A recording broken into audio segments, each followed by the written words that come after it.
السلام عليكم ورحمة الله وبركاته.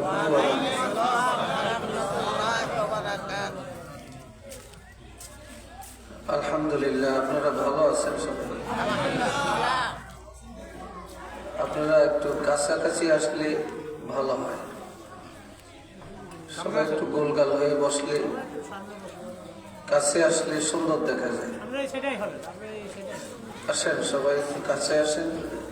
জুতা যাদের আছে জুতা নিয়ে 2 ফিট এক জায়গায় করে সামনে আসেন।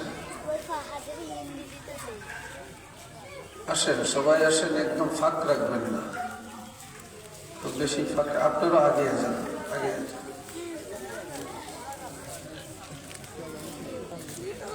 উঠেন আপনারাও, আপনারা আসেন, সামনে ফাঁকা আছে, চলে আসেন।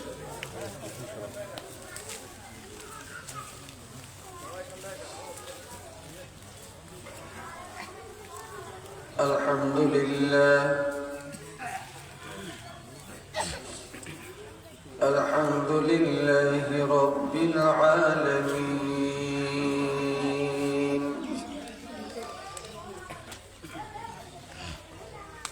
ওয়াল আকিবাতু লিল মুত্তাকিন,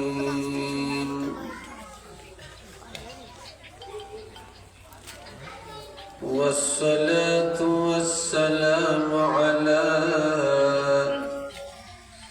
أشرف الأنبياء والمرسلين،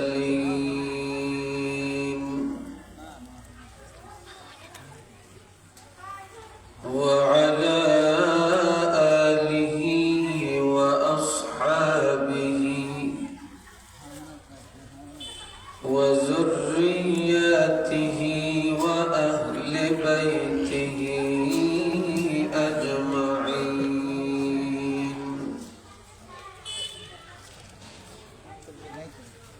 أما بعد، فأعوذ بالله من الشيطان الرجيم.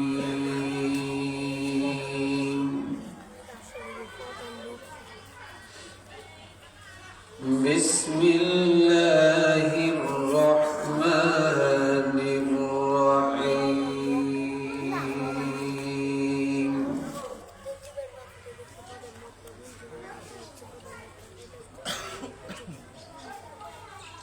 سبحان الذي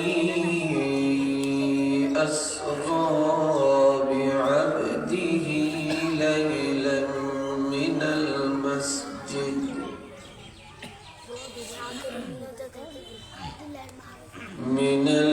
المسجد الحرام إلى المسجد الأقصى الذي باركنا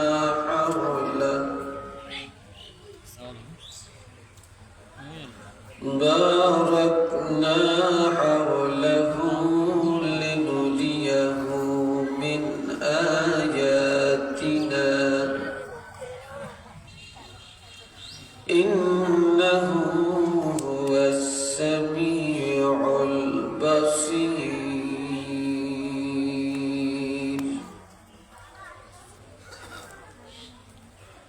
صدق الله العظيم،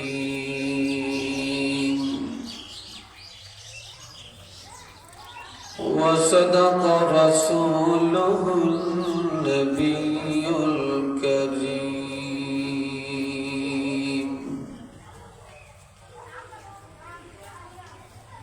وقال تعالى في شان حبيبه ومحبوبه مخبرا وآمرا،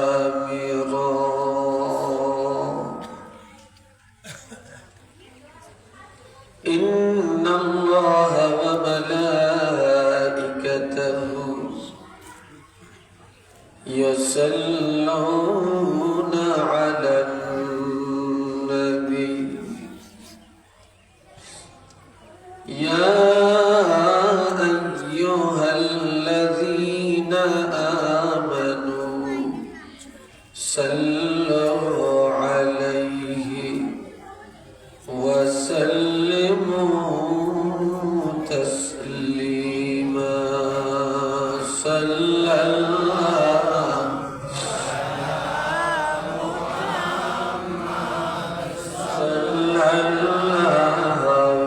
عليه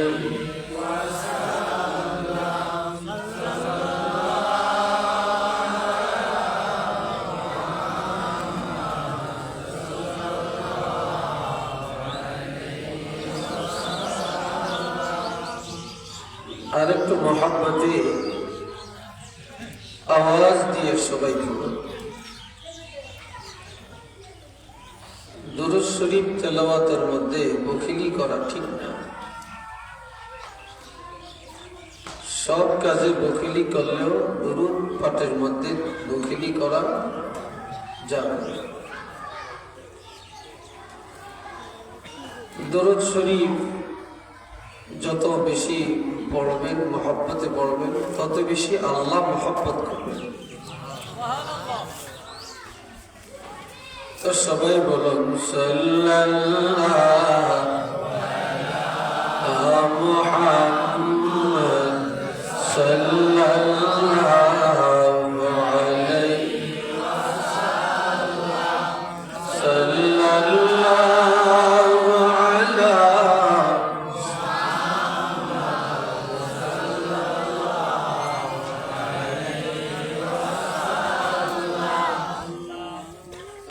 आके आमद नो के फालक में अरजो अंबिया औलिया मुहताजियो सल्लल्लाहु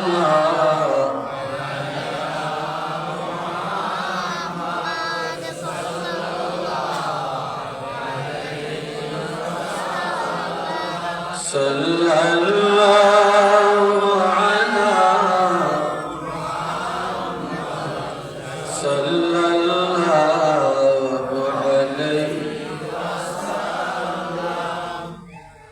बलगल उला बिकमालिही कशफत दुजा बिजमालिही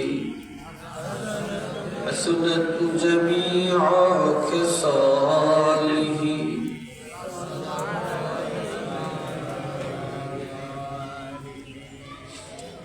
अल्हम्दुलिल्लाह।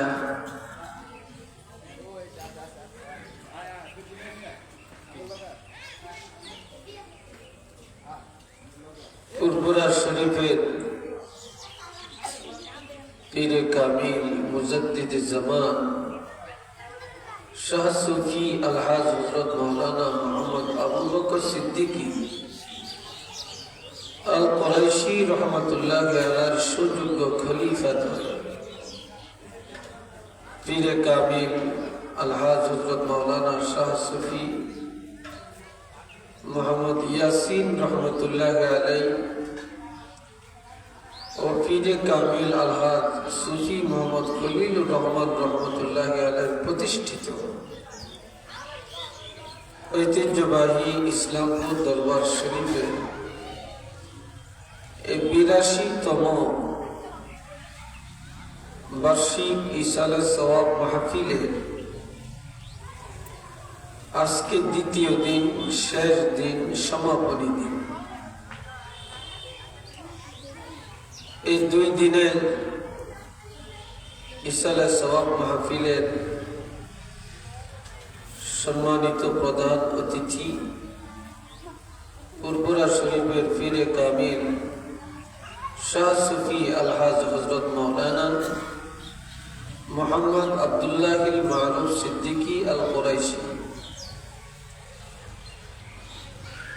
পুরপুরা দরবার শরীফ ভারত।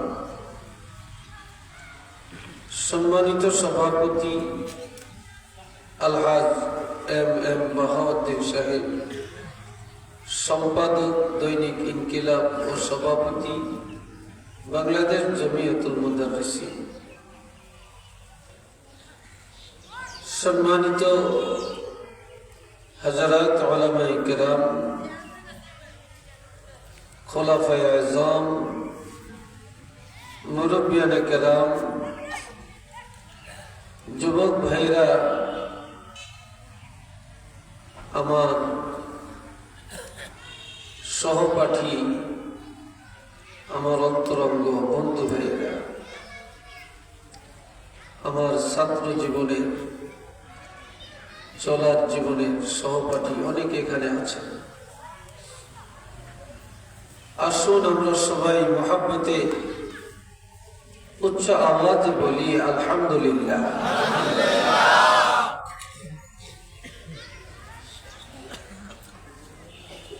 এই 2 দিনের ইসালে সওয়াব মাহফিলে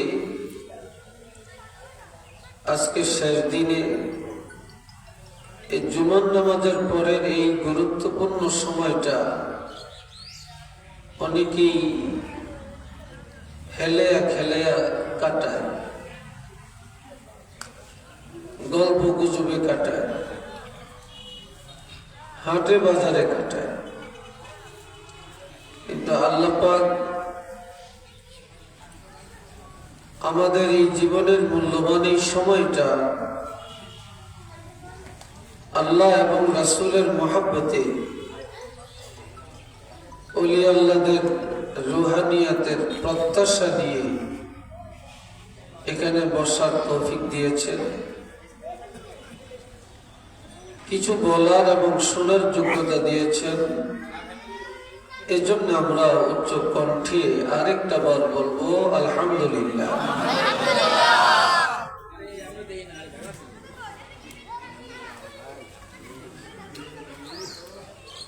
হাজরিন, এই ইসলামপুর দরবার, এখানে আসলে প্রতি বছর আমাকে জুমার পরে রাখা হয়, বা আমি এই সময়টা দেই। আমি এক সময় ব্যস্ততা কম ছিল, এখন বয়স যত হইতেছে ব্যস্ততা তত বেশি বাড়তেছে। আলহামদুলিল্লাহ,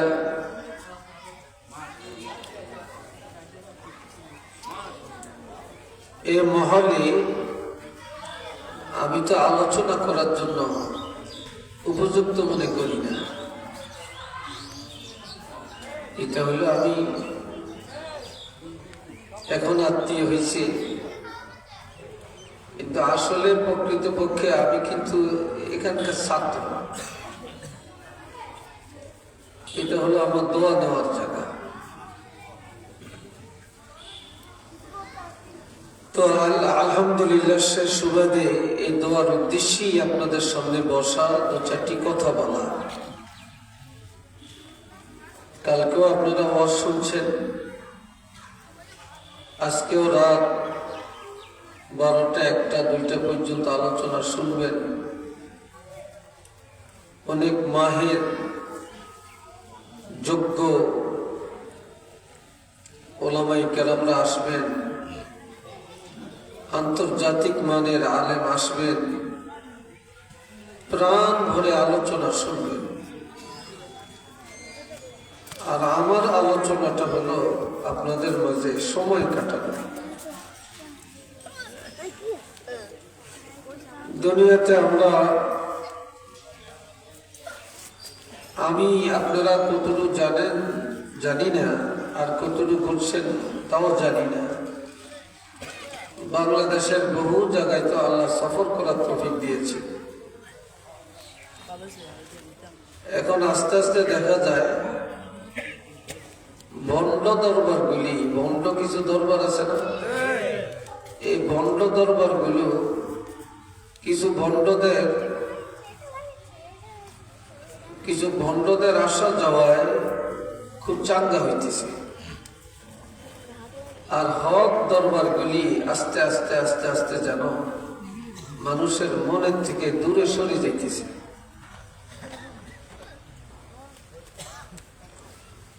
এটার কারণও আছে, কারণ মানুষ যখন খারাপ হয়ে যায়, চরিত্র নষ্ট হয়ে যায়, নজর খারাপ হয়ে যায়, আকীদা খারাপ হয়ে যায়, তখন খারাপের দিকেই আকর্ষণটা বেড়ে যায়, ভালোর দিকে আকর্ষণটা কমে যায়।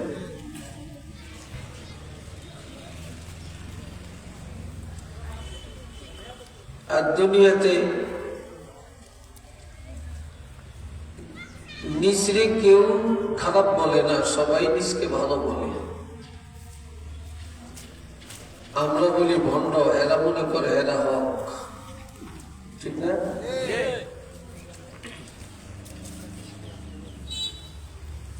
প্রত্যেকটা দলই নিজেরে বিনার মনে করে, সফল মনে করে, সার্থক মনে করে, ভালো মনে করে, হক মনে করে। আর একদল তো আছে নিজেরা প্রকাশ্যে গায়ে গায়ে চলে হক হক হকপন্থী হকপন্থী। আসলে হক যে কারা, এটার ডিফিনিশন, এটার ব্যাখ্যা, এটার উপমা, এটার দৃষ্টান্ত তো আমার রাসূলই দিয়ে গেছেন। নবীজি বলছেন তারাই সঠিক পথে, মা আনা আলাইহি ওয়া আসহাবি, আমি এবং আমার সাহাবীদের আদর্শে যারা আছেন, নিয়ম নীতিতে যারা আছেন, তারাই সঠিক, তারাই হক।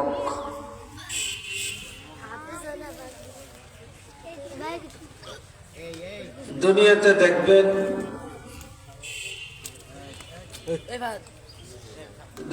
দেখবেন, লাফালাফি, ফারাফারি, কুদাকুদি যে যত বেশি করতে পারে তার পক্ষে অনেক সমর্থন। কিন্তু ইসলামপুর দরবার, যে পুরপুরা থেকে এই দরবার আসছে, এই পুরপুরা থেকেই সরসিনা, পুরপুরা থেকেই এই ইসলামপুর, এই পুরপুরা থেকেই সোনাকান্দা, এই পুরপুরা দরবার থেকে দারুল আমান, পুরপুরা দরবার থেকে বানিয়াপাড়া, পুরপুরা দরবার থেকে সুবিদপুর, পুরপুরা দরবার থেকে ওই আড্ডাবাড়ি বিষয়। এই পুরপুরা দরবার থেকেই দেখা যায় এই হক সিলসিলাগুলো প্রতিষ্ঠিত। কিন্তু বর্তমান যুগে এসে কিছু কিছু হিংসার কারণে, দলাদলির কারণে, ব্যক্তি স্বার্থের কারণে অনেকে বিভিন্ন রকম মনে করে এবং এই দরবারকে খুব খাটো মনে করে। তবে বর্তমানে ফতুয়া আর ফতুয়া, ফতুয়া আর ফতুয়া, মূর্খ ফতুয়া দেয়, মহিলারাও ফতুয়া দেয়, যুবকরাও ফতুয়া দেয়। যে ফতুয়া জীবনে জানে না, শোনে না, পড়ে না, সেও ফতুয়া দেয়। এখন মুক্তি চাইতে ফতুয়া বেশি হয়ে গেছে, রোগের চাইতে ডাক্তার বেশি হয়ে গেছে, ফতুয়া চাইতে মুক্তি বেশি হয়ে গেছে, যার জন্য এই অবস্থা। এই সম্পর্কে আমার রাসূল বলছেন, হযরত আলী রাদিয়াল্লাহু থেকে হাদিস, আল্লাহর হাবিব ইরশাদ করেন, قال رسول الله صلى الله عليه وسلم يوشك أن يأتي على الناس زمان। নবীজি বলেন, এমন একটা সময় তোমাদের কাছে আসতেছে, বা এমন একটা সময় তোমরা এখন বিরাজমান। এই সময় তালাশ করলে লা ইয়াবকা মিনাল ইসলামি ইল্লা ইসমু, এই দুনিয়াতে তালাশ করলে ইসলামের কিছুই পাওয়া যাবে না, শুধু পাওয়া যাবে নাম। আমরা মুসলমান, এই নামটা আছে, বাপদাদা মুসলমান ছিলেন, এই নামটা আছে। আমাদের ধর্ম সর্বশ্রেষ্ঠ ধর্ম, এই নামটা আছে। কিন্তু মুসলমানই তালাশ করলে নাই। এই বাচ্চাগুলো দুষ্টামি করতে দিবেন না, চুপ করে বসে থাকবে। কোথায় আছে মুসলমান? দুনিয়াতে সব এখন ভালো ভালো আছে, কিন্তু দুনিয়াতে তালাশ করলে তো ভালো মুসলমান নাই। কি কথা ঠিক কিনা বলেন? ভালো মুসলমানের তো অভাব।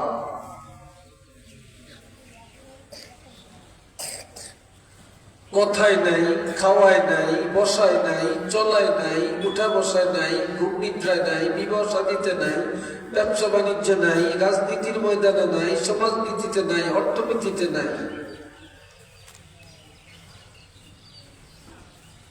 এখন আমরা সব কিছু মন গড়া করছি। ولا يبقى من القرآن إلا رسم। কোরআনের কিছুই বাকি থাকবে না, থাকবে শুধু নাম বা রসম। রসমটা আছে কিন্তু কোরআনের আমল নাই। এখন রসম কি? আমরা সবাই জানি আমাদের কোরআন সর্বশ্রেষ্ঠ কিতাব। কথা ঠিক কিনা বলেন? আমাদের কোরআন ইসলামী জীবন ব্যবস্থার জন্য, মুসলমানের জন্য একটা সংবিধান।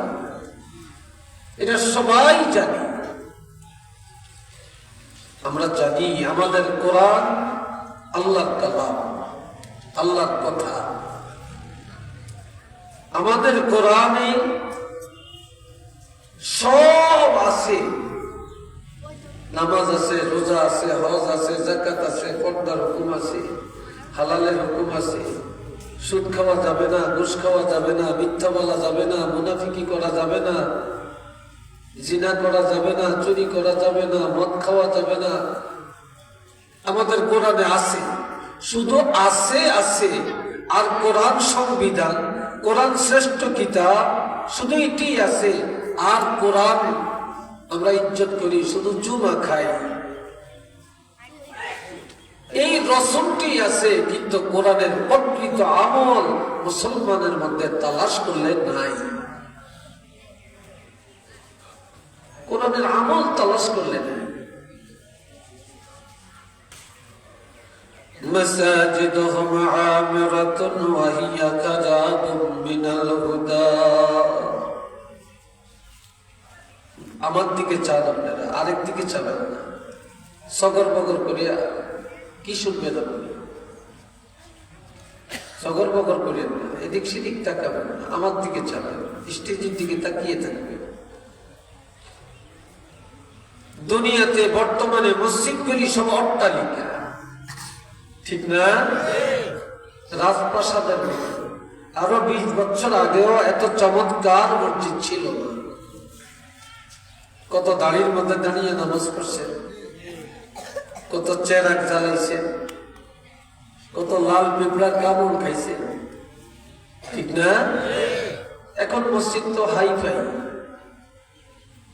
মসজিদে গেলে মন জুড়ে যায়, মসজিদের দিকে তাকিয়ে থাকতেই মনে চায়। কিন্তু মসজিদ সুন্দর, কিন্তু হেদায়েত শূন্য। হেদায়েত নেই। কি নাই? হেদায়েত নেই।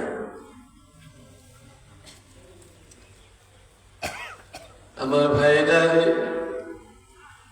এমনও সময় হয় ইমাম মুয়াজ্জিন একই নামাজ পড়তে হয়, ঠিক না? একই নামাজ পড়তে হয়। আমরা মসজিদে না গেলে কি হবে? কিন্তু ইমাম মুয়াজ্জিন কি করে? দায়িত্ব পালন করে কিনা, টাইম মতো নামাজ পড়াই কিনা, এই ব্যাপারে আমরা মাঠে থেকেও কান্দা সজাগ রাখি, কিন্তু মসজিদে যাই না। আর যারাই মসজিদে যায় খুব নামাজি মুসাল্লাহ, কিন্তু মসজিদ থেকে বের হয়ে অন্যের গীবত করে, ঠিক কিনা? মসজিদ থেকে বের হয়ে সুদ খায়, ঘুষ খায়, মসজিদ থেকে বের হয়ে জিনার আড্ডায়, চুরির আড্ডায়, মদের আড্ডায়, গাঞ্জার আড্ডায় যায়, তাহলে মসজিদের ইবাদত আর বাহিরের চরিত্র কি এক? অথচ যে নামাজি সে মসজিদই যেমন, সে বাহিরও তেমন। এটা মুসলমানি। এখন মসজিদ সুন্দর, কিন্তু আমাদের হেদায়েত সুন্দর সুন্দর না, আমল সুন্দর না, আখলাক সুন্দর না। উলামাউহুম শাজ্জু মান তাহতা আদিমিস সামা। দুনিয়াতে দুই দল আলেম, জোরে বলেন কয় দল? আরো জোরে বলেন। একদল আলেম সবচেয়ে খারাপ। আমি বলি না, আমার নবী বলছেন এই আসমানের নিচে, এই জমিনের উপরে সবচাইতে নিকৃষ্ট হলো একদল আলেম সমাজ। এরা সবার আগে জাহান্নামে যাবে। আবার দুনিয়াতে সবচেয়ে ভালো মানুষও আলেম, যারা সবার আগে জান্নাতে যাবে। আর একটু আস্তে কর। কেন জাহান্নামে যাবে? আলেমরা এত খারাপ। মিন ইনদিহিম তাখরুজুল ফিতনা। এই আলেমদের থেকে ফিতনা বের হবে। কি বের হবে? ফিতনা। একদল আলেমরা কয় শবে বরাত জায়েজ নেই। আবার আলেমরি বলে তারাবি নামাজ 20 রাকাত হইতো না, 8 রাকাত। আবার আলেমরি বলে নবীর মেরাজ হয় না, আরশে আজিমে যায় না। আবার আলেমরি বলে বিতরের নামাজ 1 রাকাত। আবার আলেমরি বলে দোয়া জায়েজ নাই, মিলাদ জায়েজ নাই, ইসালে সোয়াব জায়েজ নাই, ফির মুরিদি জায়েজ নাই। নাউজুবিল্লাহ কোন না? আর একটু চিল্লিয়ে কর। আপনারা সাধারণ মানুষ, নিরীহ মানুষ, এখন বিপদে আছেন। কারটা শুনবেন, কারটা আমল করবেন। কথা ঠিক না? কারটা আমল করবেন। আজকাল দেখেন আমাদের অনেক স্কুলের, কলেজের ছাত্ররা পথভ্রষ্ট হয়ে যাইতেছে এই ফেসবুক, ইন্টারনেট ব্যবহার করে, ইউটিউব দেখে দেখে। আমার রাসূল বলেন মিন ইনদিহিম তাখরুজুল ফিতনা। যারা আসমানের নিচে নিকৃষ্ট আলেম, তাদের পরিচয় হলো তাদের থেকে ফিতনা বের হবে। ওয়াফিহিম তাউদ। আর এই ফিতনার মধ্যে তারা ফিরে যাবে, সমাজকে জড়াইয়া দিবে, মানুষের ঈমান হারা বানাইয়া দিবে। ফিতনা। টুপি মাথায় দেওয়া জরুরি না। একদল আলেম বলেন খালি নামাজ পড়ো, টুপি মাথার দেওয়া লাগতো না। অথচ এটা দাইমি সুন্নাত। ফতুয়া দেয় কে? একজন নিম্নমানের আলেম। এই জন্য হযরত আব্দুল্লাহ ইবনে উমর থেকে একটা হাদিস, قال رسول الله صلى الله عليه وسلم إن الله لا يقبض العلم انتزاعا ينتزعه من العباد ولكن يقبض العلم بقبض العلماء حتى إذا لم يبقى عالما اتخذ الناس رؤوسا جهالا فسئلوا فافتوا بغير علم فضلوا وأضلوا متفق عليه। হাদিসটা সহিহ বুখারী মুসলিমের হাদিস। আপনারা পিছনের থেকে আরো সামনে আসেন। এত ফাঁক করে বসলে মাহফিলের আদব রক্ষা পায় না। এত ফাঁক করে সবাই লেগে বসে, পিছনের থেকে আরো সামনে আসে। এই আপনারা একবার বললেই তো আমলটা করতে পারেন, আর চাগে চেয়ে থাকেন কেন? আর খুঁটি ধরে বসে থাকেন কেন? এটা কি? উঠেন।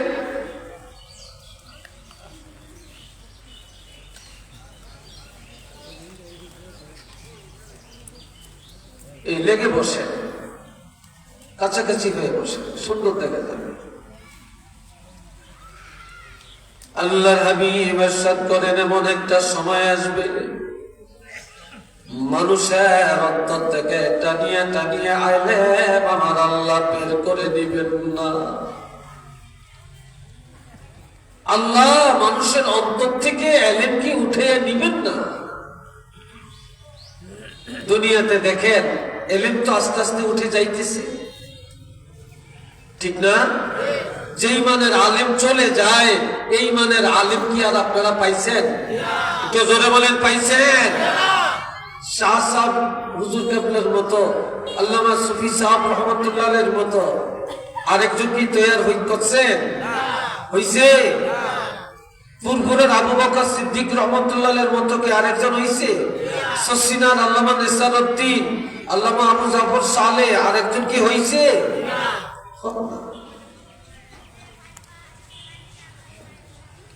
মান আব্দুল সালাম সাহেব, আল্লাহ আব্দুল সত্তার সাহেব হুজুর, এরা কত মাহের আলেম ছিলেন, আরেকজন কি এমন হইছে? আলেম হইছে অনেক। এই যে মুন্সিবাড়ি মরহুম আল্লামা আইয়ুব আলী সাহেব রহমতুল্লাহ আলাইহি, ওনার মতো আরেকজন আলেম কি হইছে? আব্দুল মজিদ সাহেব রহমতুল্লাহ আলাইহি, ওনার মতো কি আরেকজন হইছে? হয় নাই। এলেমটা উঠলো কিভাবে? কিন্তু সবই তো আছে।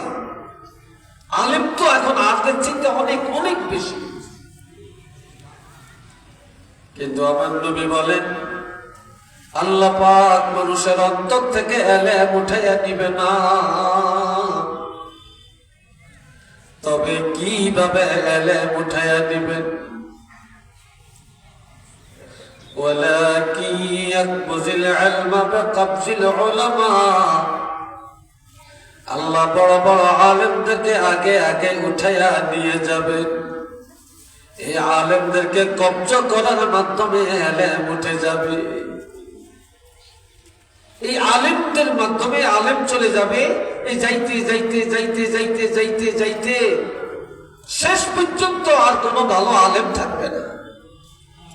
থাকবে পোশাকে আলেম, শুরুতে আলেম, নামে কইব হুজুর, নামে কইব মাওলানা, নামে কইব বক্তা, নামে কইব আন্তর্জাতিক, নামে বলবে মুফাসসির।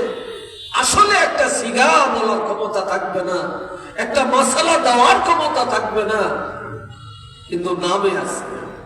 কথা ঠিক কিনা? নামে আছে। ولكن يقبض العلم بقبض العلماء। এই আলেমদেরকে কবজা করে নেওয়ার মাধ্যমে এলেম উঠে যাবে। حتى إذا لم يبقى عالما। এমনকি আলেমরা যাইতে যাইতে, আলেমদেরকে উঠাইয়া নিতে নিতে এমন একটা পরিস্থিতি দাঁড়াবে, তখন ভালো কোনো আলেম আর পাওয়া যাবে না, হক্কানি আলেম পাওয়া যাবে না। এমন কিছু আলেম পাওয়া যাবে, ইত্তাখাযান নাসু রুউসান জুহালান। মানুষের ফতোয়ার দরকার হবে, মাসালার প্রয়োজন হবে। হুজুর এটা কেমন, এটা জায়েজ না না জায়েজ? বিনা ফাতাও বিগাইরি ইলমিন, বিনা ইলমে ফতোয়া দিয়া দিবে, না জানা না শুনা তাহকিক ছাড়া বিনা ইলমে ফতোয়াবাজি করবে। ফাদাল্লু ওয়া আদাল্লু। এতে করে জাতিকে জাহান্নামী বানিয়ে দেবে, পথভ্রষ্ট করে দেবে এবং নিজেরাও পথভ্রষ্ট হয়ে যাবে। জাতি জাহান্নামী হবে, ওই আলেমরা জাহান্নামে যাবে। জোরে বলেন নাউজুবিল্লাহ। সেই সময়টা কিন্তু চলে আসছে। এই কথা বলবো, 88 সালে বন্যা হয়েছে, মারাত্মক বন্যা। বন্যার 1 মাস আগে আমার আব্বা ইন্তেকাল করছে। 88 বন্যায় কবরটা মাটির পানির নিচে চলে গেছে, কবর ভেঙে গর্ত হয়ে গেছে। কার্তিক মাসে যখন পানি শুকিয়েছে, তা আমি পাশের থেকে মাটি দিয়া আমার আব্বার কবরটা সমান করিয়া গোসল করে জোহরের নামাজ পড়ে খাওয়া দাওয়া করে হয়তো ঘুমাইছি, নাইলে কোথায় গেছি। তা আমার বড় ছেলের জ্বর, তখন তার বয়স মাত্র 4-5 মাস। বাচ্চাদের জ্বর হইলে 2-3 দিন স্বাভাবিক থাকে।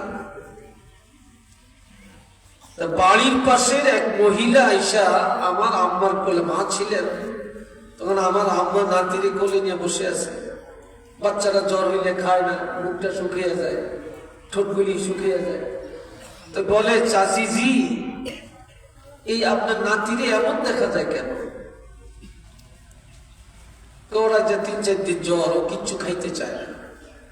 কামনগো মানুষ হবে কোনায়, ওর বাপের কবরটা ভেঙে গেছে বন্যায়, ও মাটি দিয়া সমান করে এসে গোসল করে নামাজ পড়ে খাওয়া দাওয়া করে কোন দিকে জানি গেছে। ওই হেতনের কবরও যে মাটি দিছে, ঘর আয়া মিলাদ শরীফ পড়াইছিনি, হুজুর করে দাওয়াত দিয়া খাওয়াইছিনি, কয় না তো পায় হ্যাঁ গো, এটারে ঘুমনি হুজুর হইছে,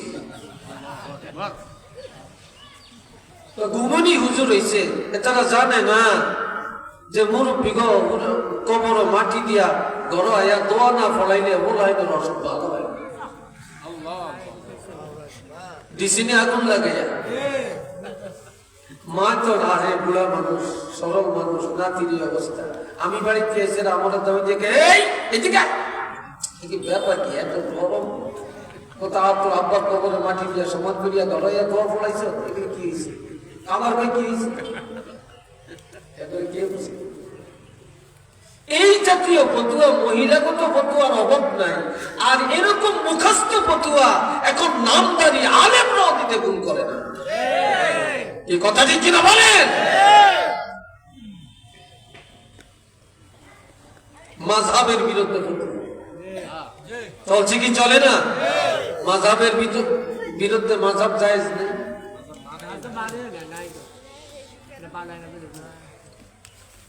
আল্লাহ যদি আরো কিছুদিন বাঁচিয়ে রাখে, দেখবেন এক বক্তা বড় নাম করা, বহু লোক তার মাহফিলে যায়, বহু ঝকঝকে আনে।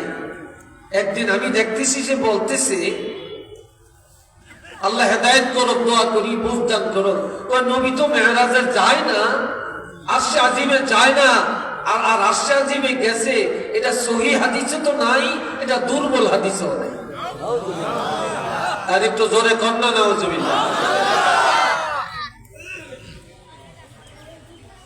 আরেকজনে দেখি বলতে আছে, আল্লাহ বলছেন ইন্নাল্লাহ আলা কুল্লি শাইইন কাদির, সব কিছুর উপরে ক্ষমতাবান কে?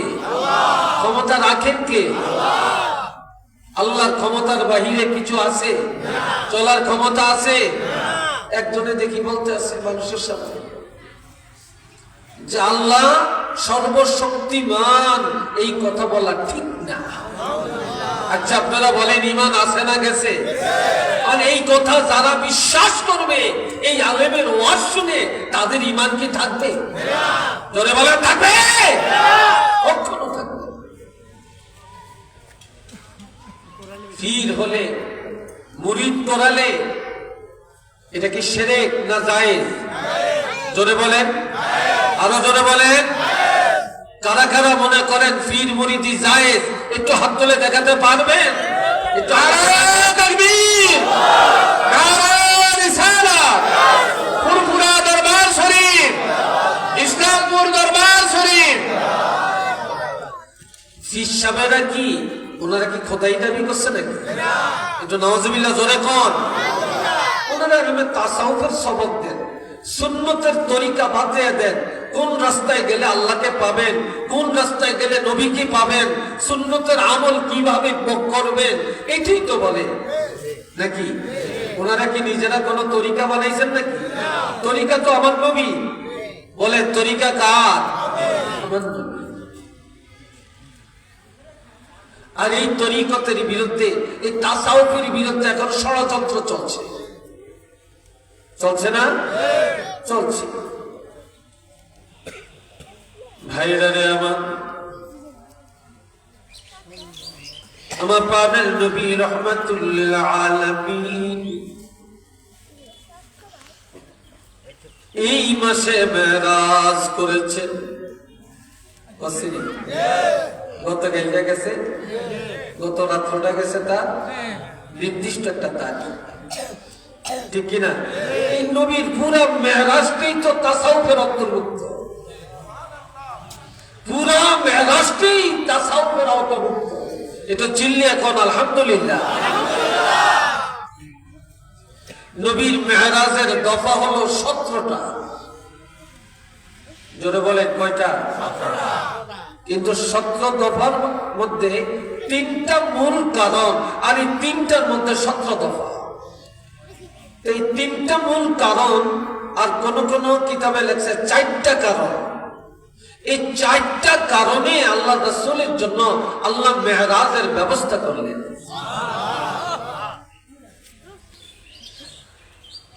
তার মধ্যে 1 নম্বরের কারণ হলো আমার নবীকে সান্ত্বনা দেওয়া। কি দেওয়া? চিল্লিয়ে বলেন। 2 নম্বরের কারণ হলো উদ্বোধন করা। 3 নম্বরের কারণটা হলো আমার প্রাণের নবীকে প্রশিক্ষণ দেওয়া। কি দেওয়া? প্রশিক্ষণ দেওয়া। 4 নম্বরের কারণ হলো নবীর আম্মা হযরত আমেনার একটা দোয়া কবুল হওয়া। ওনার একটা আশা, একটা মুখের কথা, এটা বাস্তবে পরিণত করা। এখন আসে আবার কথা কয়, আবার কথা কয়, এগুলো একটু ভাগ করে বসে, ভাগ করে বসে। বাচ্চারা এক জায়গায় থাকলে কথা বলবি। এ ভাইয়েরা খেয়াল করেন, কারো যদি মা মরে, বাপ মরে, স্বামী মরে, বিবি মরে, শোকে পড়ে না? বলেন না, শোকে পড়ে না? খায় না, ঘুম আসে না, কবরের দ্বারা যে কান্দে, কত আফসোস করে, ঠিক না?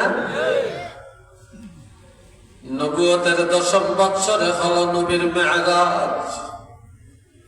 52 বছর 7 মাস বয়সে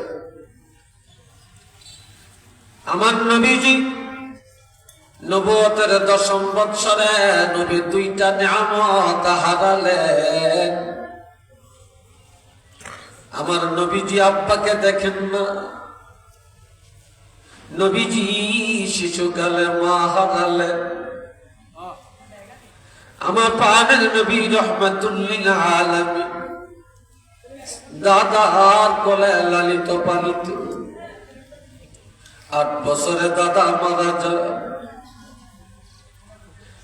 এই চাচার লাশটা ধরে নবী কান্নাকাটি করেন আর বলেন, দাদা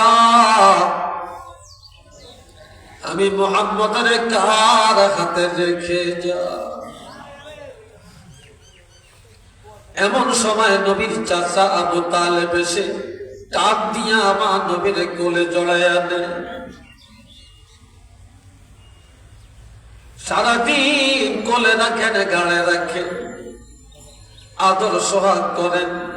আর রাত্রি বেলায় চাচি আম্মা কোলে আমার নবী ঘুমা। আবু তালেবের জীবন দশায় কোন কাফের, কোন মুশরিক, কোন ইহুদি, নাসারা, কোন দুশমন আমার নবীকে একটা গালি পর্যন্ত দিতে পারে না। আবু তালেব তার প্রতিশোধ দিয়েছেন। আবু তালেবের ভয়ে কেউ নবীকে কিছু বলতে পারে না।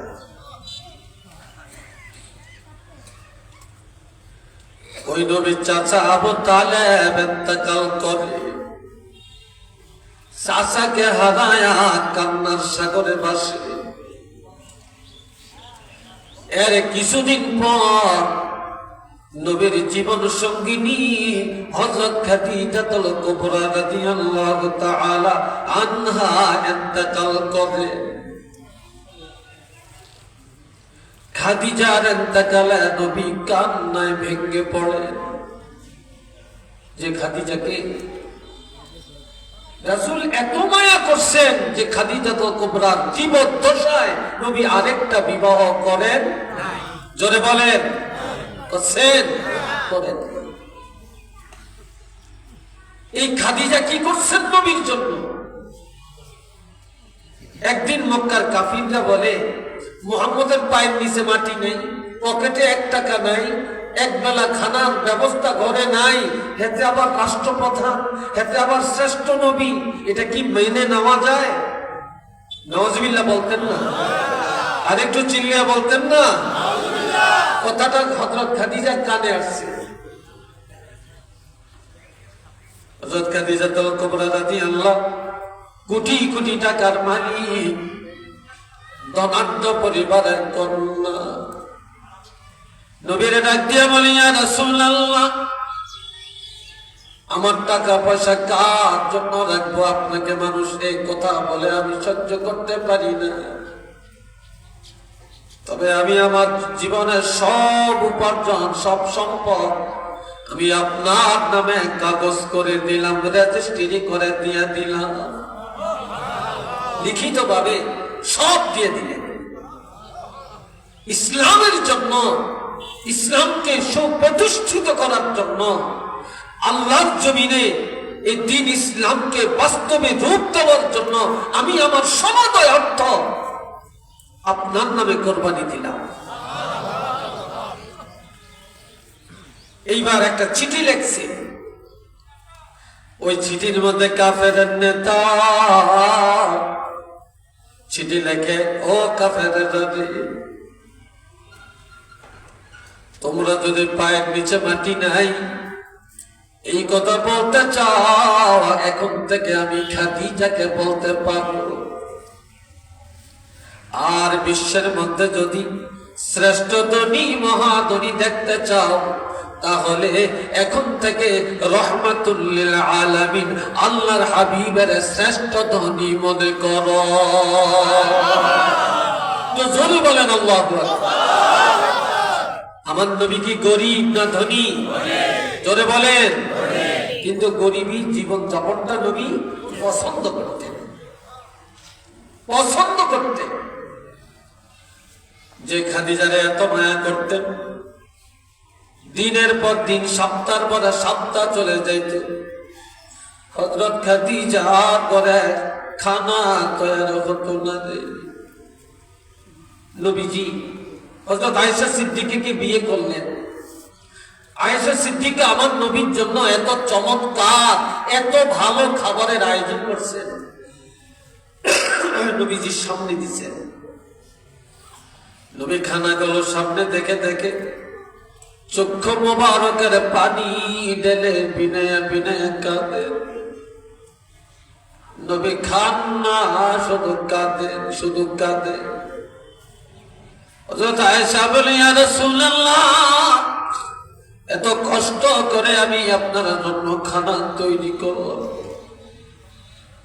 আপনি কেন খান না? বলে, আয়েশা, আমার খাদিজা যতদিন ছিল এত সুন্দর খানা কোনোদিন খেতে পারে না, এমন চমৎকার খাবারের আয়োজন করতে পারে না। আজ আমার খাদিজা নাই, আমার ঘরে ভালো ভালো খাবারের অভাব নেই। ও আয়েশা, আমার সামনে যখন ভালো ভালো খাবার গুলো আসে, তখন আমার খাদিজার কথা মনে পড়ে, যার জন্য এই ভালো খাবার আমি রাসূল খেতে মনে চাই।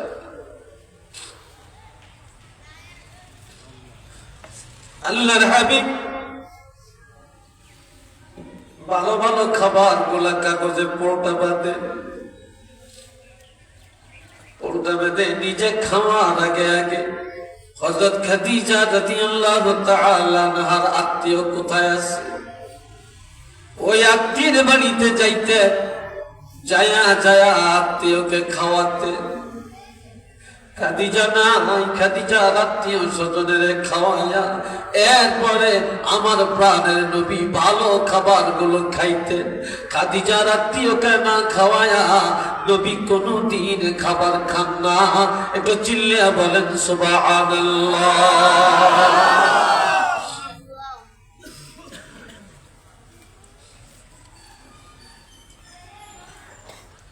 এই খাদিজা কেমন ছিল?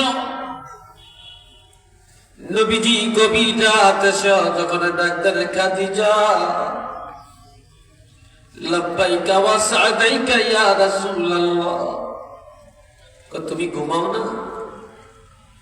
ইয়া রাসূলুল্লাহ, আপনি যখন আমার ঘর থেকে চলে যান পুনরায় ঘরে আসা পর্যন্ত কোনদিন বালিশের মধ্যে মাথা লাগাইয়া ঘুমাই না। এত আদরের ছিল ওই খাদিজা। যখন ইন্তেকাল করে নবীজি কান্নায় ভেঙে পড়ে, ঠিক মতো খানা খায় না। হযরত খাদিজার কবরের পাশে যে কান্দে। এই দুনিয়ায় এমন কেউ নাই আমার নবীকে হাত মোবারকে ধরে একটু সান্ত্বনা দিবে, ঘরে নিয়ে যাবে, কোন খাবার দিবে, প্রবত বানাবে, এমন কেউ মক্কার জমিনে নাই। আমার আল্লাহ জিবরাইল আমিনকে বললেন, যাও যাও আমার হাবিবের জানিয়ে দাও এই দুনিয়ায় আমার হাবিবের কেউ সান্ত্বনা দিবে।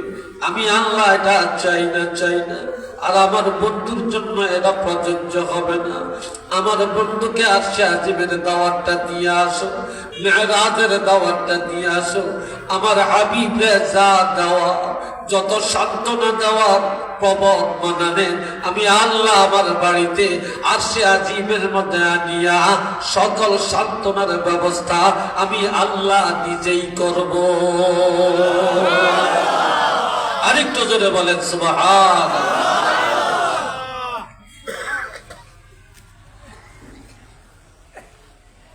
এটি ছিল এই মেরাজের প্রথম প্রধান কারণ। দ্বিতীয় কারণটা হল এই যে এখানে স্টেজ সাজাইছে, প্যান্ডেল সাজাইছে, উদ্বোধন করছে কি দিয়া? কোরআন তেলাওয়াত দিয়া, নাত এবং হামদের দ্বারা, ঠিক না? এই যে মাদ্রাসার ভবনটা হয়েছে এটা উদ্বোধন করছে কে? মরহুম আলহাজ আমি মান্নান সাহেব বা দলীয় কোন নেতা, সরকারি কোন আমলা এটা উদ্বোধন করে গেছে, ঠিক কিনা? বড় বড় ব্রিজ হয়, এটা উদ্বোধন হয়, কেউ না কেউ করে, নেম প্লেট বসাইয়া দেয়। এই যে এখানে ব্রিজ হয়েছে এটা তো এখনো উদ্বোধন হয়েছে কি? নেম প্লেট এখনো দেয় দেয়। আবার রাস্তা হয়, রাস্তার মাথায় একটা নেম প্লেট দিয়া এমপি অথবা মন্ত্রী অথবা ডিসি আর কেউ না কেউ এসে এটা উদ্বোধন করে, কথা ঠিক কিনা? কিন্তু আমার ভাইয়েরা, আমার আল্লাহ 18,000 মাখলুকাত 80,000 আলম বানালেন, কিন্তু আমার আল্লাহ এটা উদ্বোধন করেন না। এটা এখন উদ্বোধন হয় না। এখন আল্লাহ পাক উদ্বোধন করার জন্য এক এক জায়গায় আমার নবীর এক একটা নাম দিলেন। এই জমিনের মধ্যে এক নাম, আসমানে আর এক নাম, 7 আসমানে দিলেন 7 নাম, 7 জমিনের মধ্যে 7 নাম, কোরআনে এক নাম, তাওরীতে আর এক নাম, ইনজিলে আর এক নাম, জাবুরে আর এক নাম। এইভাবে এক এক কিতাবে এক এক নাম, এক এক নবীর জমানায় এক এক নাম, এক এক মাখলুকের কাছে এক একটা নাম। বাইতুল মামুরে দিলেন এক নাম, সিদরাতুল মুনতাহায় আর এক নাম, জান্নাতে আর এক নাম, জাহান্নামে আরেক নাম, আরশে আজিমে আরেক নাম, কুরসির মধ্যে আরেক নাম, লৌহে মাহফুজে আরেক নাম, কবরের মধ্যে আরেক নাম, হাসরে আরেক নাম, আবার ফুলসারাতের কাছে আরেক নাম, এইভাবে গাছের কাছে আরেক নাম, জিনের কাছে আরেক নাম, পরীর কাছে আরেক নাম, বাতাসের মধ্যে আরেক নাম, সূর্যের কাছে আরেক নাম, চন্দ্রের মধ্যে আরেক নাম, তারকার কাছে আরেক নাম, এইভাবে রাতের কাছে এক নাম, দিনের মধ্যে আরেক নাম। আমার নবী গরিবের কাছে এক নাম, ধনীর জন্য আরেক নাম, কাফেরদের জন্য আরেক নাম।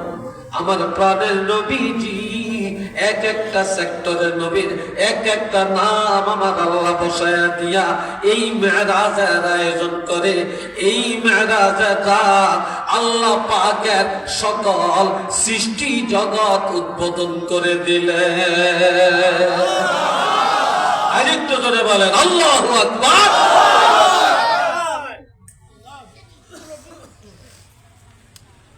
আল্লাহ 3 নম্বরের কারণ প্রশিক্ষণ। যারা বলেন কি আর একটু চিল্লে এখন, গাড়ি চালাতে প্রশিক্ষণ লাগে, লাগেনি? সাঁতার দিলে প্রশিক্ষণ লাগে, চেয়ারম্যানি করলে প্রশিক্ষণ লাগে, মেম্বারি করলে প্রশিক্ষণ লাগে, এরোপ্লেন চালাতে হলে প্রশিক্ষণ দিতে হয়, আবার মাস্টারি করেন প্রশিক্ষণ দিতে হয়, ঠিক কিনা? ইটের ভাটায় কাজ করে প্রশিক্ষণ লাগে, মাটি কাটে প্রশিক্ষণ লাগে, নৌকা চালায় প্রশিক্ষণ লাগে, লাগেনি? প্রশিক্ষণ ছাড়া কি আছে? কিন্তু এই দুনিয়ায় প্রশিক্ষণের সেন্টার, ট্রেনিং সেন্টার এক জায়গায় জায়গায় কোয়ালিফিকেশন অনুযায়ী আছে। কিন্তু আমার নবী শুধু নবী নয়, নবী বলেন আমি একজন শিক্ষক, আমি একজন রাষ্ট্রপ্রধান, আমি একজন সেনাপতি, আমি একজন যোদ্ধা, আমি একজন আদর্শ বাবা, আমি একজন আদর্শ স্বামী, আমি একজন আদর্শ যুবক, আমি একজন আদর্শ রাজনীতিবিদ, আমি একজন আদর্শ কাঠুরিয়া, আমি একজন আদর্শ স্বামী, আমি একজন আদর্শ ন্যায় বিচারক, আমি একজন আদর্শ চিকিৎসক, একজন ডাক্তার। এইভাবে আমার নবী সকল কাজের আদর্শে আদর্শবান ছিলেন। ডাক্তার হলে প্রশিক্ষণ লাগে, বৈজ্ঞানিক হলে প্রশিক্ষণ লাগে, শিক্ষক হলে প্রশিক্ষণ লাগে, রাষ্ট্রনায়ক হলে প্রশিক্ষণ লাগে, যুদ্ধ নেতা হলে প্রশিক্ষণ লাগে, সেনাপতি হলে প্রশিক্ষণ লাগে। প্রশিক্ষণ ছাড়া এগুলা করা যায় না। নবী আমার প্রাণের নবীর জন্য এই দুনিয়ায় কোন ওস্তাদ আল্লাহ রাখে না। দুনিয়াতে ছাত্র যত বড় হোক না কেন, ওস্তাদের কাছে ছোট। কি ভাই কথা ঠিক কিনা? ওস্তাদের কাছে কি ছোট। ওস্তাদ প্রাইমারি স্কুলের ওস্তাদ, আরেকজন ইউনিভার্সিটির প্রফেসর, কিন্তু এখন প্রাইমারির ওস্তাদ আর ইউনিভার্সিটির প্রফেসর এক জায়গায় হয়েছে। এর শেয়ারের জায়গাটা প্রাইমারি স্যারে পাইব না ইউনিভার্সিটির প্রফেসরে পাইব? হ্যাঁ, কেন? উনি ওস্তাদ বলেন, উনি কি? কিন্তু ওস্তাদের কদরও নাই। ऐसा दिया सरा दिया फंदे दे कम जाता रहा कम जाता कर बुजुर्ग सवादे रंग देहादे ওস্তাদরা। এখনকার স্কুল বলেন, মাদ্রাসা বলেন, কলেজ বলেন, ইল্লা মাশাআল্লাহ 100 জনের মধ্যে 10 জন বালা আর 90টাই হইল বেয়াদব। কি কথা ঠিক কিনা? আমরা আজ আমাদের, আমি এই যে চেয়ারে বসে কথা বলি, আমার কাছে খুব আনইজি লাগে, খুব কষ্ট হয় মনে। কারণ আমি এখানে দাঁড়িয়ে কথা বলার কথা, হয়তো বয়সের কারণে, স্বাস্থ্যের কারণে অনেকক্ষণ দাঁড়াইতে পারি না, এই জন্য আমি বসছি। আমি এক সময় এখানে বসে আলোচনা করি না, আমি দাঁড়িয়ে আলোচনা করছি।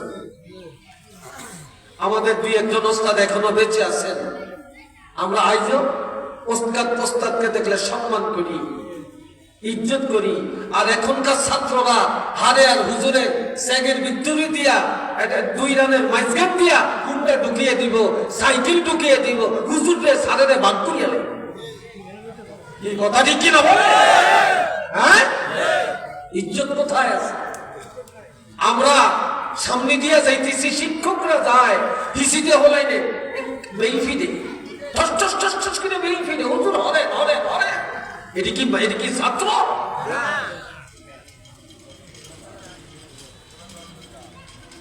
এই জন্য বলছে আল্লামা রুমি বলেন, ऐसा दिया सदा दिया फंदम दे कम जाता रहा। ও দুনিয়ার শিক্ষকেরা, ওস্তাদেরা, দুনিয়ার বেকেরে শিক্ষা দিল, কম জাতের শিখায় না। কেননা কম জাত একদিন বড় হইয়া তোমার ইজ্জত করবে না, বরং তোমার ঘাড়ে উঠবে। কিসে উঠবে? ঘাড়ে উঠবে। এখন সেটাই প্রমাণ হইতেছে আস্তে আস্তে। আজ থেকে কত বছর আগে আল্লামা রুমি কথাটা বলছিলেন। আমার ভাইয়েরা রে, এই জন্য আমার যদি দুনিয়ায় কারো কাছে নবীর প্রশিক্ষণ দিতেন, সে ওস্তাদ হয়ে যেত। আর নবী তাকে সবসময় বড় মনে করে সম্মান করা লাগতো, ঠিক না? লাগতো নি? গত বছর হঠাৎ আমার প্রাইমারির একজন মাস্টার ক্লাস 4 অঙ্ক করাইতেন। উনি হিন্দু, ওনার নাম মঙ্গল স্যার।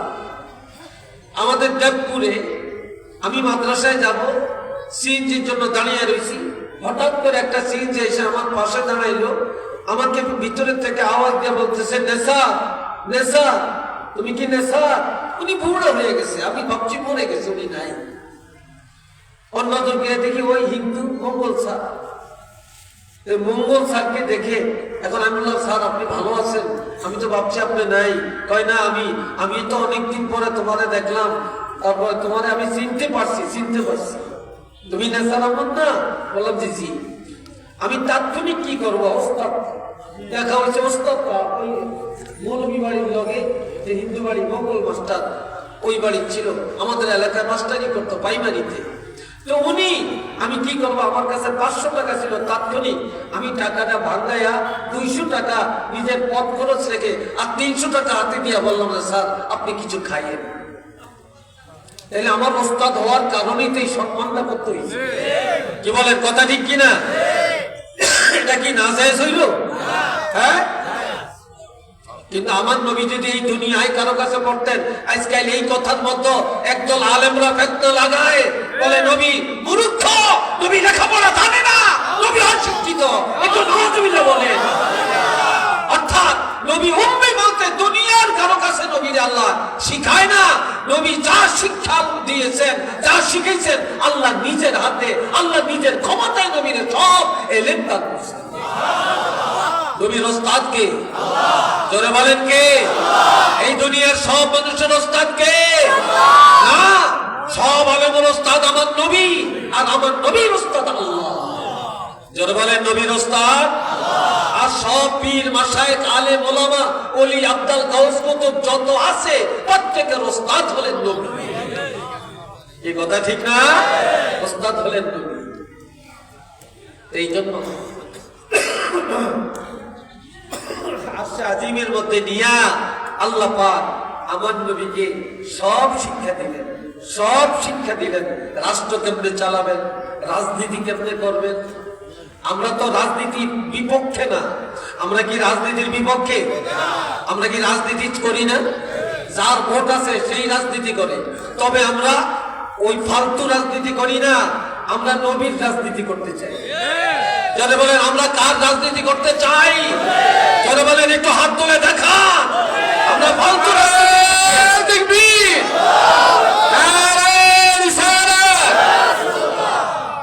আল্লাহ কবুল করেন। সবাই বলেন আমিন। আর একটু চিল্লিয়ে বলেন আমিন। আমার নবী রাজনীতিবিদ ছিলেন।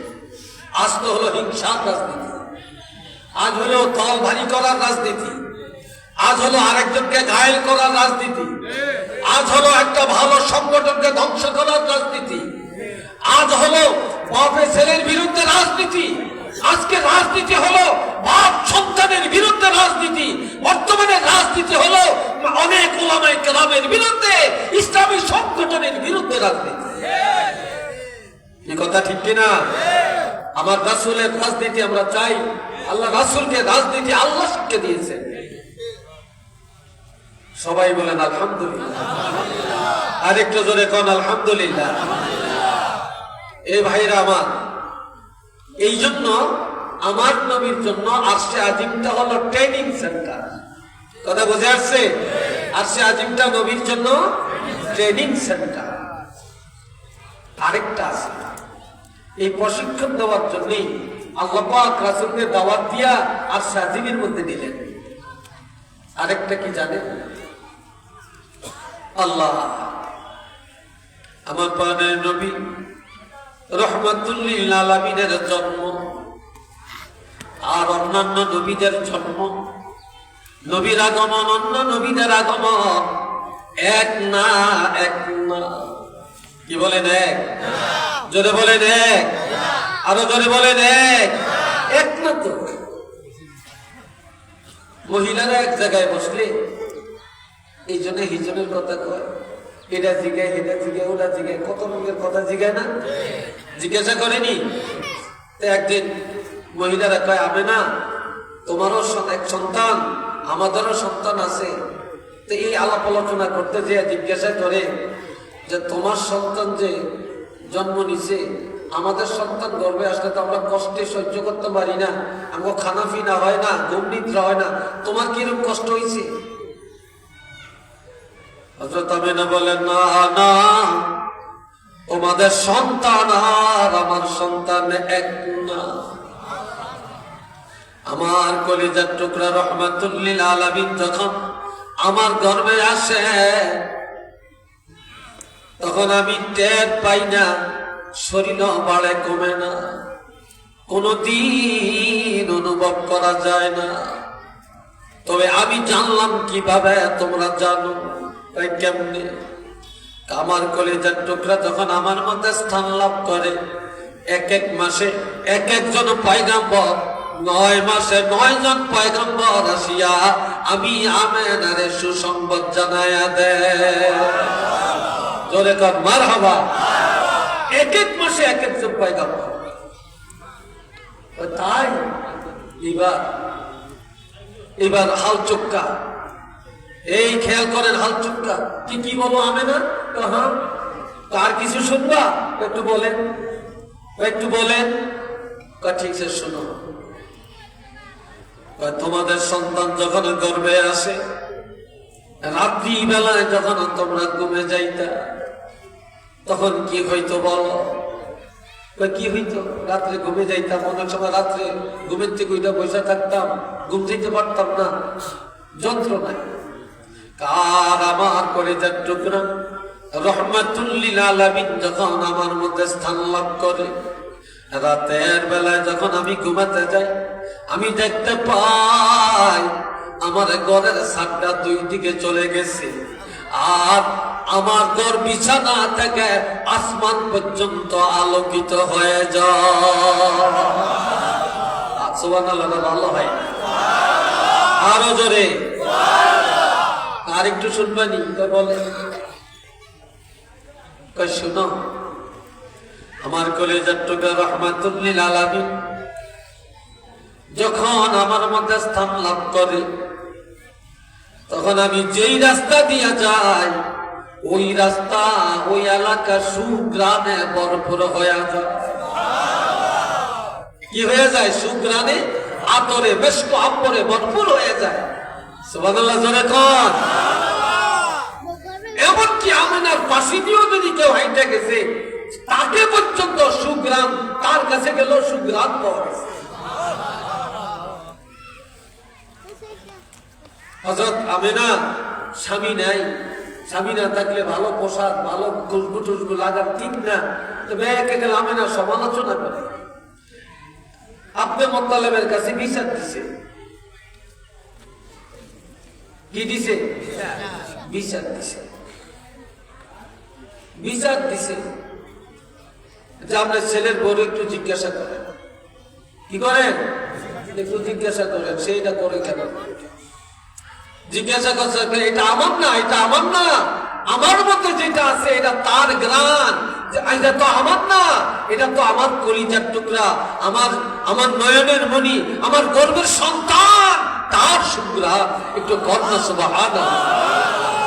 আরেকবার বলেন আলহামদুলিল্লাহ। এবার বলতেছে যে তোমাদের সন্তান আর আমার সন্তান কেমন আরেকটু শুনবা তো একটু বলেন। তোমাদের প্রত্যেকের সন্তানের মাথা আসে আগে, পাও আসে পরে, কথা ঠিক কিনা? আর আমার কলেজার টুকরা রহমাতুল লিল আলামিন যখন জমিনে আসে, পাও মোবারক আল্লাহ পাঠিয়ে দেন আগে। সর্বপ্রথম পাও মোবারক জমিনের মধ্যে লাগে। বুঝছেন কথাটা? পাও মোবারক লাগছে। এই পাও মোবারকের বরকতটা কি?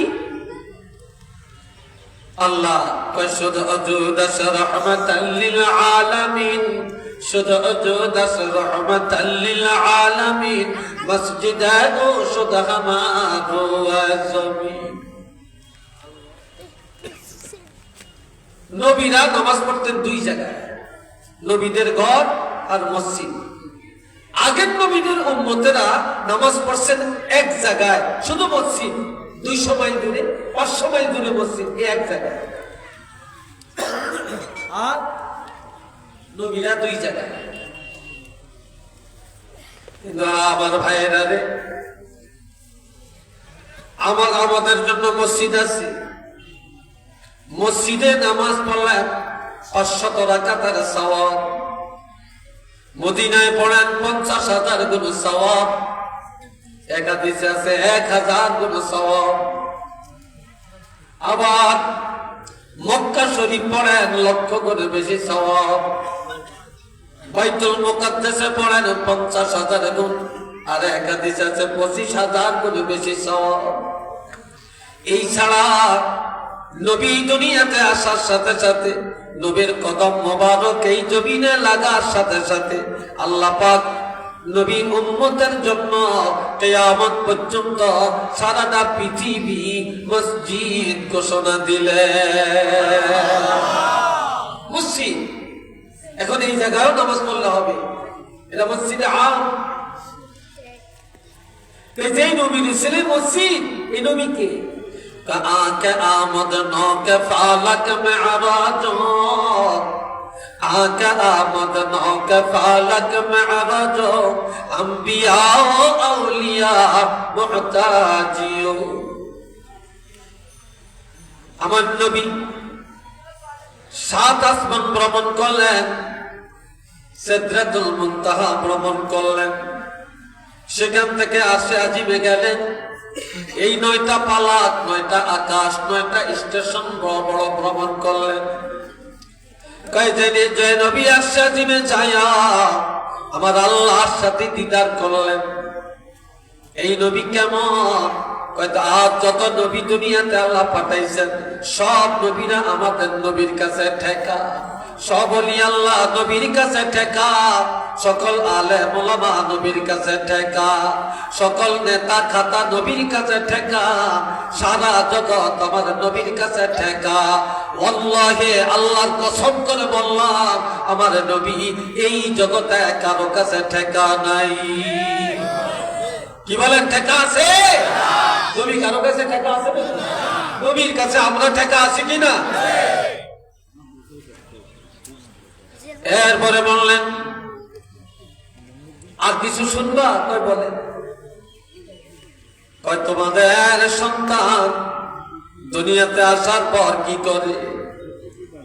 কত আমাদের সন্তান এসে ওয়া করে কাঁদে, আমি না খালি হাসি, খালি হাসে আর বলে আমার কলিজার টুকরা রহমাতুল লিল আলামিনের জন্মের পরে এই জমিনের মধ্যে কদম নেওয়ার সাথে সাথে সেজদায় যায় রব্বি হাবলি উম্মতি বলে কান্নাকাটি করে আল্লাহ আমার উম্মতের উপায় কি, আমার উম্মতের উপায় কি, আমার উম্মতের নাজাতের ব্যবস্থা কি? উম্মতের মায়ায় কান্নাকাটি করে। আরো আওয়াজ দিয়া কর, উম্মতের জন্য কাঁদে। তার কিছু শুনবা? কয় বলে তোমাদের বাচ্চারা, তোমাদের সন্তানেরা 7 বছর 8 বছর 4 বছর 5 বছর হলে তোমরা খতনা করো, মুসলমানি করো। আর আমার কলিজার টুকরা রহমাতুল লিল আলামিন, তিনি আল্লাহ দুনিয়াতে পাঠান, মায়ের গর্ভেই আল্লাহ তারে খতনা করে জমিনে পাঠাইয়া দেন। আরেকবার কন্যা মারহাবা, আরেকবার কন্যা আলহামদুলিল্লাহ। এই তখন এই সব হাল হাকিকত দেখে আমেনা খালি বলতেছেন আব্দুল্লাহ তো নাই, হায় হায় আমার ছেলের উপায় কি? আব্দুল্লাহ তো নাই, এ নাই, অর্থাৎ বাপ তো নাই, নবীর বাপ নাই, উপায়। এই কথা বলতেছে, হঠাৎ একদিন ছেলেরা মাঠের মধ্যে, এত বিশ্ব প্রশস্ত মাঠে দৌড়াদৌড়ি খেলাধুলা করে, আর আমার নবী পাশে বসে বসে দেখে রাত্র হয়ে যায়। কারো বাবা আসিয়া ছেলেটারে কোলে নিয়া চুমা খায়া বাড়িতে নিয়ে যায়। নবী এই সিনারিটা দেখে কাঁদে, আজ আমার আব্বা যদি থাকতো, আমার আব্বা যদি থাকতেন, আমার আব্বা তো আসিয়া আমারে কোলে নিতে। বাচ্চারা এটা কি, ওটা কি, ওটা কি জিজ্ঞাসা করে, বাবা কত সুন্দর ভাবে জবাবটা দেয়। আজ আমার বাবা নাই, বাবা নেই। আমার বাবা আসলে আমিও তো বাবার কোলে চড়ে যাইতাম। আমার আব্বা কত চুমা খাইতেন, কত আদর আমাকে করতেন, কত কিছু বাবার কাছে জানতাম, কিন্তু আমার তো বাপ নাই। এমন সময় আমি না আসিয়া বলে, বাবা রে তোমার তো আব্বা নাই, তবে তোমার আব্বার মাথাটা তোমাকে দেখাতে পারবো, এর বেশি করার কিছু নাই। কয় মা এই জমিনে আমাদের কে হাতে ধরে ধরে আল্লাহর কুদরত দেখাবে? তখন নবীর মা ওই যে বলছিল আব্দুল্লাহ নাই, আমার ছেলে কার সাথে চলাফেরা করবে, ঘোরাফেরা করবে? তখন আমেনা বলে ফেললো, বাবা যেদিন তুমি দুনিয়ায় তশরিফ এনেছো, এই আফসোস আমি সেদিনই করেছিলাম। তবে একটা কথা তুমি জেনে রাখবা, এই দুনিয়ায় কেউ হাতে ধরে তোমাকে কিছু দেখাবে না রে, আল্লাহর জগৎ পরিদর্শন করাবে না। তবে বাবা, যে আল্লাহ তোমাকে রহমাতুল লিল আলামিন করে পাঠাইছে, ওই আল্লাহই একদিন আল্লাহর হাতে ধরে আল্লাহর জগৎটা তোমাকে দেখাইয়া দিবে। এই আমেনা এই কথাটাই আল্লাহ কবুল করে, এই আশ্বাসীবের দাওয়াত দিয়া মেরাজের আয়োজন করে আল্লাহর কুদরতি হাতে ধরে ধরে আল্লাহর হাবিবকে, আল্লাহর সৃষ্টি জগৎটাকে পরিদর্শন করিয়ে দিলেন, দেখাইয়া দিলেন। একটু কন্যা সুবহানাল্লাহ, মুহাব্বতে পড়েন সাল্লাল্লাহ।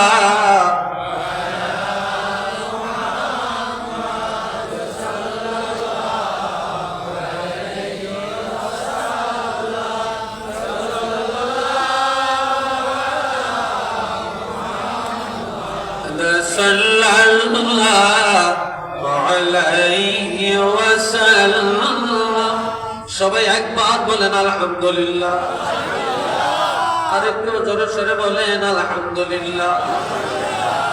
এবার আমার নবী মাঝখান থেকে হাদিসটা বলি,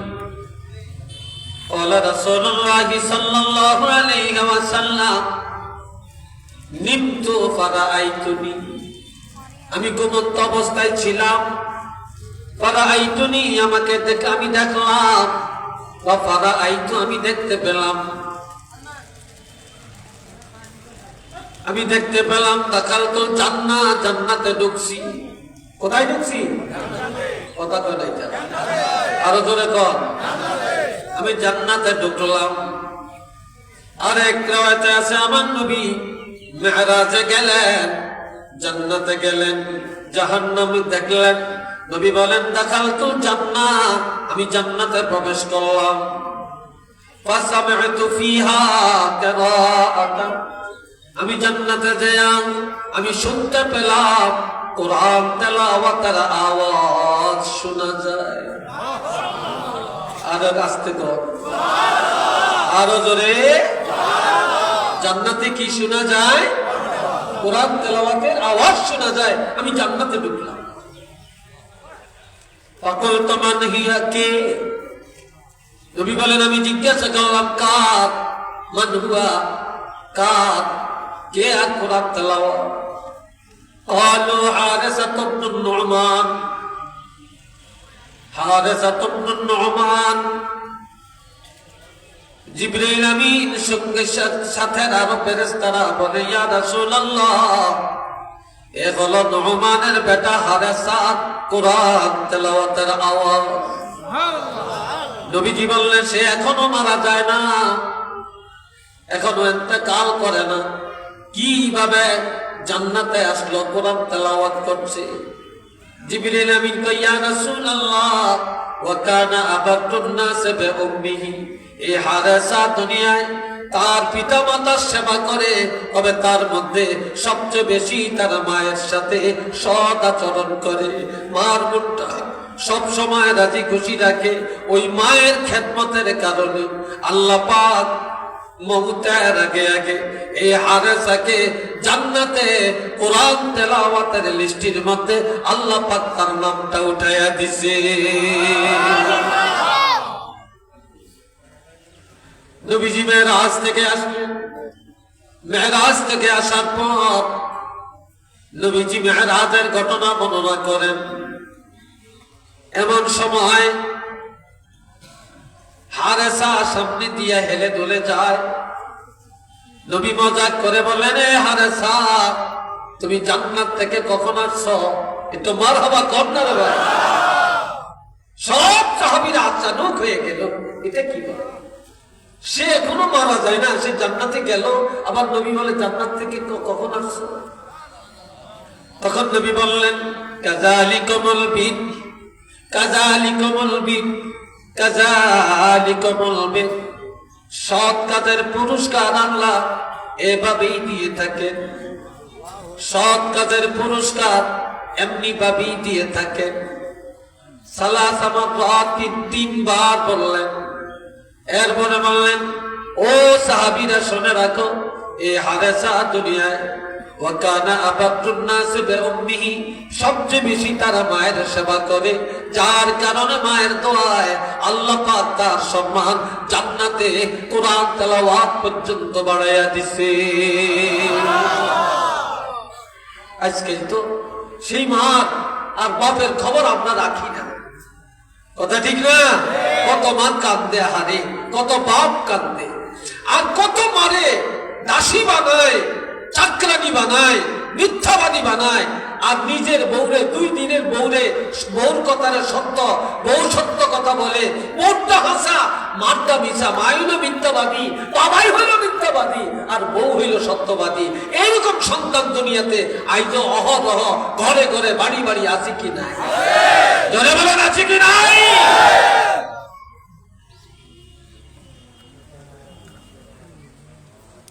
আল্লাহ। তো যাই হোক আমার ভাইয়েরা, ওই কথাটার জবাব দেই। যারা বলে নবী আশ্বাস দিবে যায় না, সহিহ হাদিসও পায় না, দুর্বল হাদিসও পায় না, একটু নাউজুবিল্লাহ বলেন না। আচ্ছা সহিহ হাদিস আর দুর্বল হাদিসের তোমাদের দরকার কি? এটা কোরআনই তো আছে। কি কথা নাকি? এটা তো হাদিসে ধরে যায়, আমরা কোরআনই তো আছে, অকাট্য প্রমাণ তো কোরআনের আয়াত। এর চেয়ে বড় আর কিছু আছে? এটা তো দলিল একাত্তই। সুম্মা দানা ফাতাদাল্লা, সুম্মা দানা ফাতাদাল্লা ফাকানা কাবা কাউসাইনি আও আদনা। আমার আল্লাহ বলেন আল্লাহ আর আল্লাহর হাবিব এরা দুইজনে আরশে আজিমের মধ্যে এত কাছাকাছি হলেন, এত কাছাকাছি হলেন, হইতে হইতে বলেন অদ্রি মিন্নি, আমার আরো কাছে আসে, আরো কাছে আসে। এই দুইজন পাশাপাশি বসে, যখন বসে তখন মজাক করতে করতে এক বন্ধু আর এক বন্ধুর প্রতি ঝুঁকিয়া পড়ে, দইলা পড়ে, একজন আর একজনের জড়ায়া ধরে। আর আমার আল্লাহ বলেন ফাতাদাল্লা, আমরা দুইজনে আরশে আজিমে মজাক করতে করতে, কথা বলতে বলতে একজন আর একজনের জড়ায়া ধরে, একজন আর একজনের প্রতি দইলা পড়ে যায়। জোরে বলেন আল্লাহু আকবার।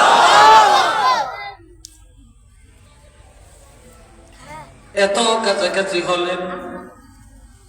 এ বাবা জিনানে আমার,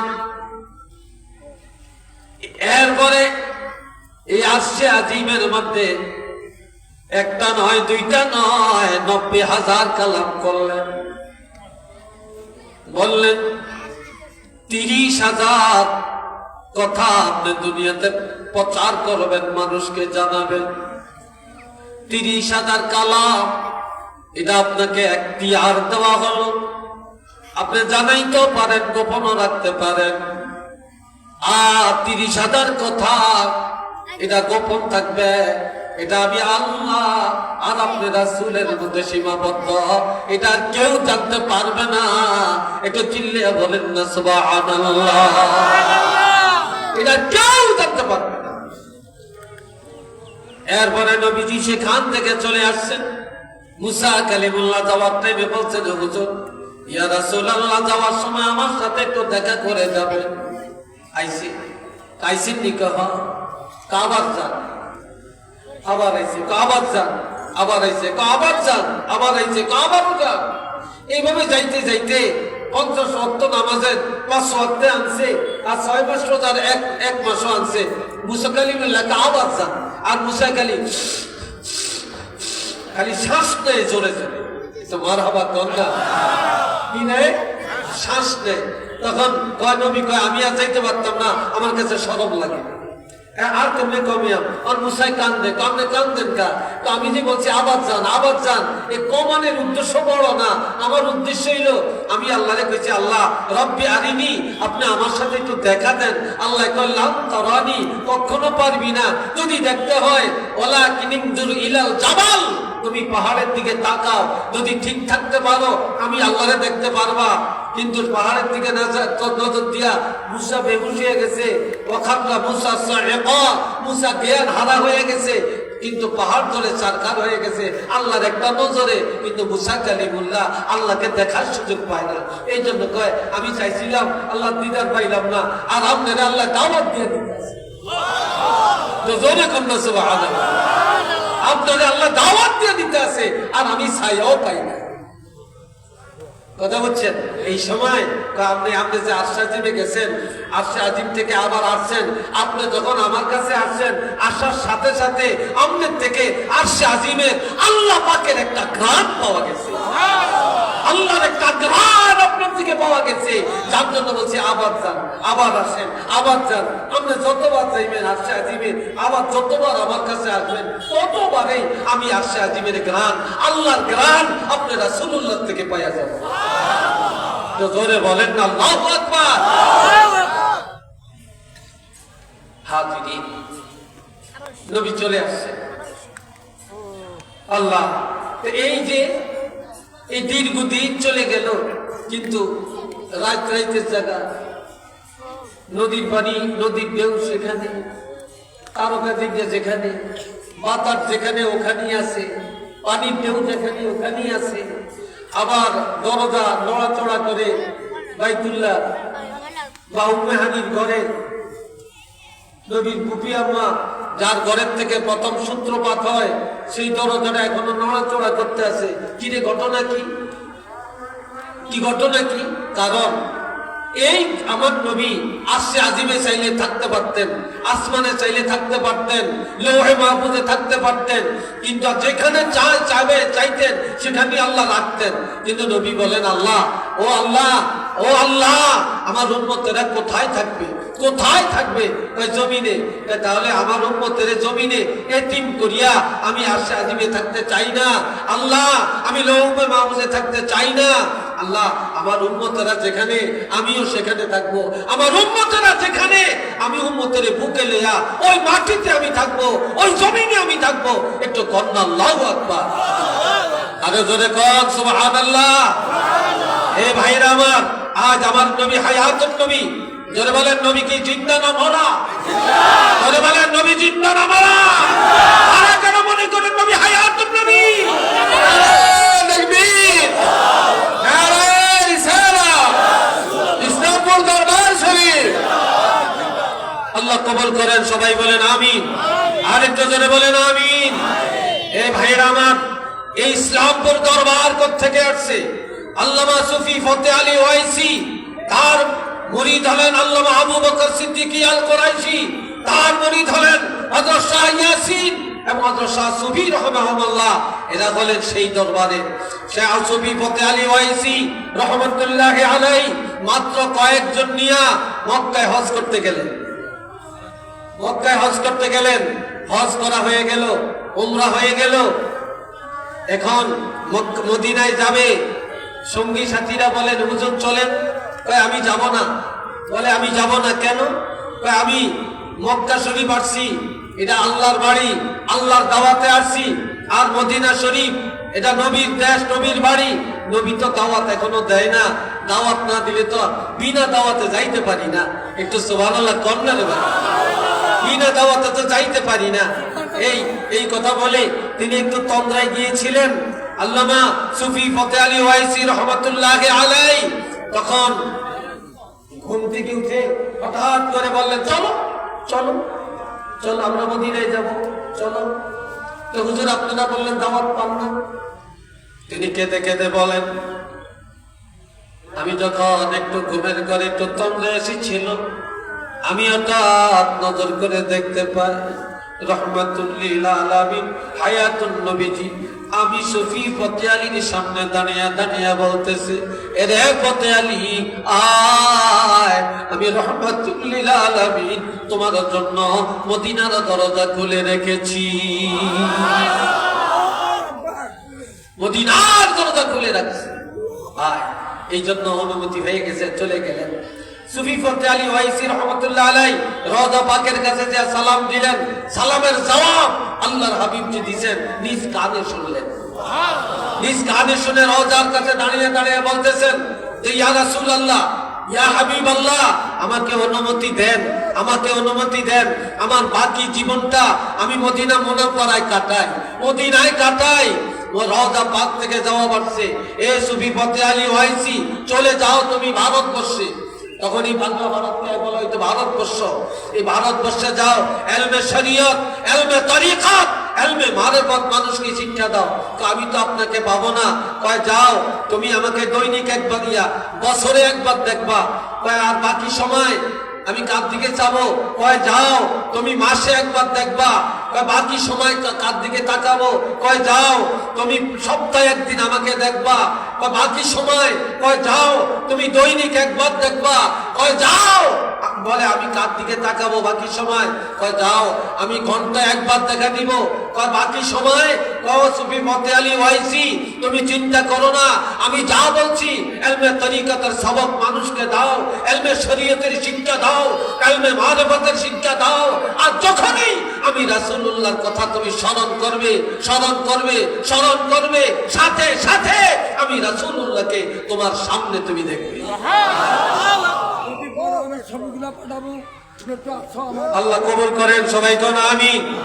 আর একটু জোরে সরে কোন আমিন। আমার ভাইরা, তাইলে এই এলমে শরীয়ত, এলমে তরিকত, এলমে তাসাউফ এটা কি বৈধ না অবৈধ? জোরে বলেন, বৈধ না অবৈধ? পীর মুরিদি বৈধ না অবৈধ? ইসলাম ইসলামপুর দরবার কি হক না বাতিল? এজনে বলেন হক না বাতিল? এখানে কোন গাঞ্জাখোরের আড্ডা আছে? এখানে বেনামাজির আড্ডাখানা আছে? এখানে সুদখোরের আড্ডাখানা আছে? এখানে কোন শিরকি কিছু আছে? যারা বলেন শিরক কিছু আছে? শিরক নাই। এখানে বেদাত মুক্ত, শিরক মুক্ত ইবাদত হয়। আর এখানে একটা হক দরবার। আর যারা ছিলেন এরা হক আল্লাহর ওলি ছিলেন। এর মধ্যে কি আপনারা যারা আমার সামনে আছেন, আমার সাথে কি আপনারা একমত হইছেন? পোষণ করেন?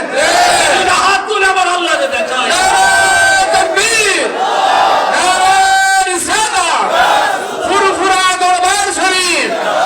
ইসলামপুর দরবার শরীফ,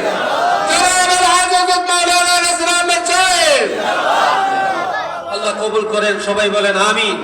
আরেকটু জোরে বলেন আমিন। আমি শেষ। আমি সুবহানাল্লাযী আসরা বিআবদিহি এই আয়াতটা পড়ছি, কিন্তু এই আয়াতের কাছে যাওয়ার জন্য, এই আয়াতের আলোচনা করার জন্য আমি এতক্ষণ এই মেরাজ নিয়ে সার্বিক আলোচনা করলাম। এই আয়াতের কাছে আসছি, আর এখন সময় শেষ। তা আল্লাহ যদি বাঁচিয়ে রাখে, এটা আজকে রইল, হাতে রইল আরেকবার। কি বলেন আপনারা? দোয়া করবেন।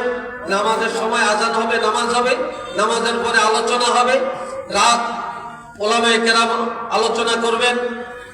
ফুরফুরার পিশায় হুজুর আছেন, প্রধান অতিথি আলোচনা করবেন।